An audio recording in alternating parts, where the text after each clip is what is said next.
بەڵام ڕۆکەی تری ئەی ڕۆزیانمەندەکانی کۆچکردن و بەجێهێشتنی نیشتیمان چین. یەکەمیان مەترسی لە دەستدانی دین کە ئەوە خەتەرترین شتە.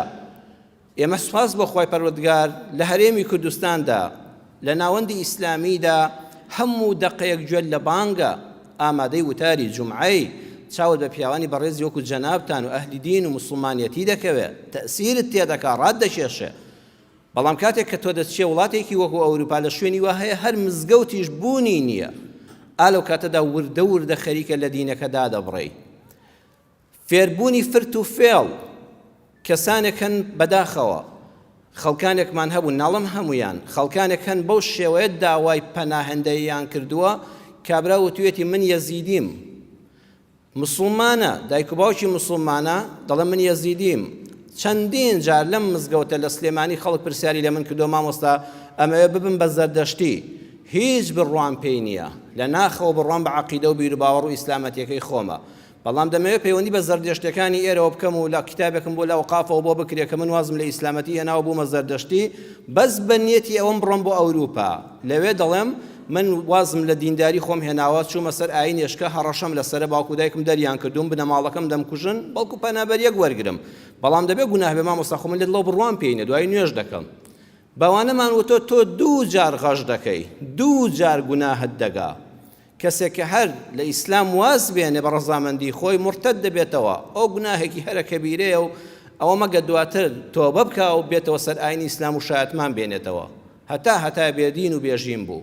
ئەگەر ئەوە جارێک تاوانبار و گوناهبار بێ، ئەو کەسەی کە دەڵێ من یەزیدیم یان زەردەشتیم بەس بۆ ئیقامەیەک وا دەڵێ دوو جار تاوانبارە، دوو جار گوناهبارە.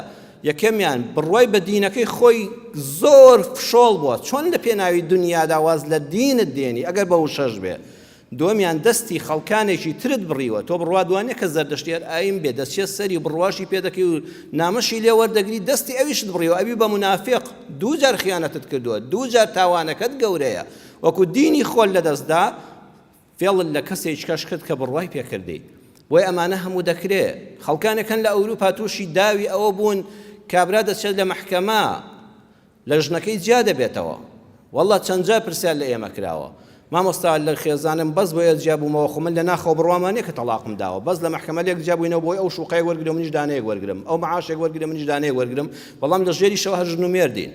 دیسان ئەمەش دوو جار تاوانەیەکەم تەلاقەکەت دەکەوێت، هەر تەلاقێک لە دادگادا بخرێ تەلاقەکەت دەکەوێت و بە دڵنیاییەوە لە هەر دادگایەکی جیهانیدا بێ، لە هەر شوێنێکا بێ، قازی هەر کەسێک بێ کە تۆ بە نووسید من لە خێزانم جیابوومەوە جیابوویتەوە، چونکە کە زۆری لێ نەکردووی، لە پێناوی مادەدا وات کردووە. دووەمیان غەشت لەو وڵاتەش کردووە کە پەنای داوی کە دەبووە ئەمینترین کەس لە وڵاتەدا تۆبی کە نانی دەخۆی کە لە سایە و سێبەریدا حەساویەوە پەنادراوی، غەشت لە وڵاتەکەش کردو پەنا بەخوا. تازە لە حەڵاڵ و حرامەکە دەپرسی، بۆیە خاڵی یەکەم مەترسی لە دەستدانی ئاین زۆرە لەوێ. هەر چەندیش هەیە خەڵکمان هەیە لێرە بێدین بوو، بە فەزلی خوای پەروەردگار لەوێ تووشی خەڵکانی دیندار بوو، ئێستا موسڵمانێکی زۆر مولتەزیمی لێ دەرچووە، ئەوەش هەیە. دووەمیان مەترسی بۆ سەر ئاستی خێزاندار، چوونە ئەوروپا و چوونە هەر وڵاتێکی بێگانەی غەیری موسڵمان بۆ تاکە گەنجێکی خاوەن بیر و باوەڕ سوودی هەیە، بەڵام بۆ کەسێک خاوەنی کۆمەڵک منداڵ بێ بەڕێگەی قاچاقیش بچێ خۆی بخاتە ئاگرەوە، واللهی مەترسێکی زۆر گەورەیە لەبەر ئەوەی بەدڵنیاییەوە منداڵەکانی لەدەست دەدا. لە ڕووی دنیایەوە ڕەم بێ ژیانیان خۆش بێ، بەڵام بڕواتان هەبێت لە ڕووی عەقیدە و بیر و باوەڕ و کلتور و نەتەوایەتیەوە بە تەواوەتی منداڵە بچووکەکانت لەدەست دەدەیت. بە تایبەتی کچ، ئەو دەڕوا کچەکە دەڕۆ دوو سێ شەو هەر نایەتەوە، خۆ ئەگەر لە ماڵەوە یەک تۆز لێرەکانت دڵی کچم لەکوێ بووی، لەوێ ئەوەشت بۆ نییە بڵێ کچم لەکوێ بووی، دەتوانێت تەلەفۆنێک بکە و شورتە بشت دگرێ و سەمعەشت بشکێنێ، دواتر دەتوانێت هەر نایەتەوە ماڵەوە. ئەو کاتە دینەکەشت لەدەستدا، ئابڕۆکەشت. چەند کەس هەیە دەگریا کچەکەی لەوێ بۆتە مەسیحی بەخوا، کچەکەی بۆتە بێدین و مولحید، ئەگریا دڵە خۆزگە هیچم نەبووە نەڕۆیشتمایە، مامۆستا کچەکەم لەدەستدا، کوڕەکەم لەدەستدا، نایەتەوە ماڵەوە، تەواو بەجێ هێشتم، ئەوروپیانە دەژی.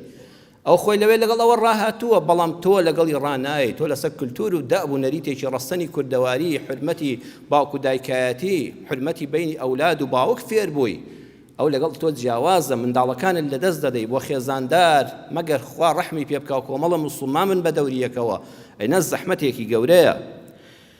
سێمیان چوارەمیان سێمیان قەیرەی کچانی ئێرە ئێمە گەر ئەو هەموو کوڕە گەنجەمان بڕوا بەڕێزان ئەی کچە بە ڕووسورەکانمان ئەی کچەکانمان شوبەشێ بکەن ئێستا ڕێژەی کچ لە کوردستاندا زۆر زۆرە ئەو کچانەمان ئەو خوشکە بەڕێز و بەحیا و حرمەتانەمان ئەی باشە گەنجەکانمان وڵات بەجێ بێڵن ئەی کچەکانمان چی بکەن مەسوولەکان بە ئارزووی خۆیان بیکەن بە دوژن و سێژن و بیان چەوسێننەوە ژنە کۆنەکانی خۆیان بەڕەڵاکەن ئەوەش خەتەرێکی گەورەیە دەبێت بیری لێ بکرێتەوە